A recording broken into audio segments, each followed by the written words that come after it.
Kurma dari Israel dijual secara terang-terangan di pasaran tempatan. Dan lebih mengecewakan, kurma itu tertulis secara jelas dan nyata diimport syarikat dari Malaysia. Dan penjualan itu merobek sensitiviti umat Islam negara ini ketika negara haram itu sedang galak menyembelih rakyat Palestin di Gaza. Ini laporan hasil siasatan wartawan Hanisa Hasanuddin.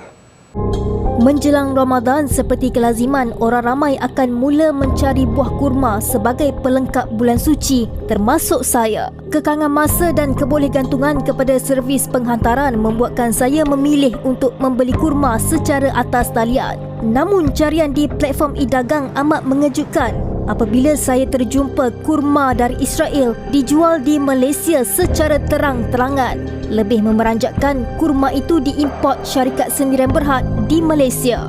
Bagi mengesahkan kehadiran produk dari negara haram itu, saya menyamar sebagai pelanggan dan masuk ke premis berkenaan di Petaling Jaya untuk melihat dengan mata kepala saya sendiri. Memang benar produk itu dipamer tanpa berselindung di dalam peti sejuk premis berkenaan.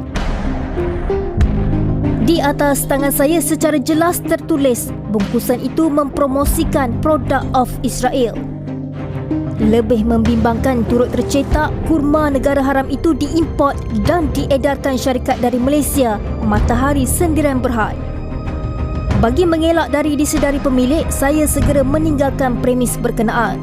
Dan bagi mendapatkan jawapan mereka, saya menghubungi syarikat beralamat di Klang, Selangor itu yang turut mempunyai gudang di sana. Ini alasan yang diberi.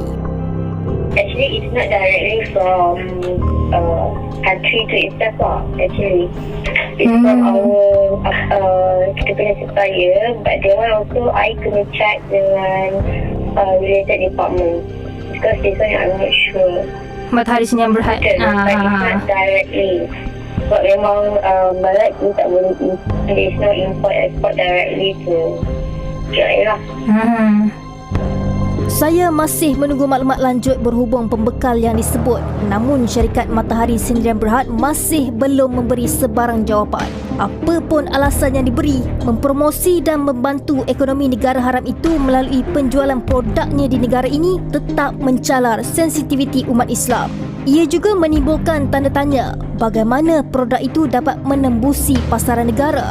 Sedangkan perdagangan ekspor dan import dengan Israel telah dihentikan sejak 50 tahun lalu apabila Perdana Menteri ketika itu Tun Abdul Razak mengarahkan pengharamannya pada 5 Mac 1974. Malah pada 20 Disember 2023, Perdana Menteri Datuk Seri Anwar Ibrahim tegas dalam menentang kekejaman Israel dengan mengharamkan kapal negara haram itu berlabuh di Malaysia.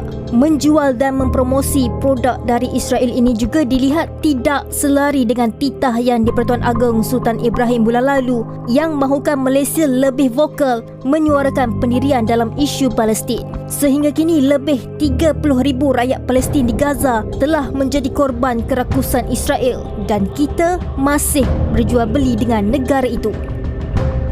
Kurma negara haram Israel yang bocor masuk ke sepadan negara jelas mempermainkan sensitiviti umat Islam.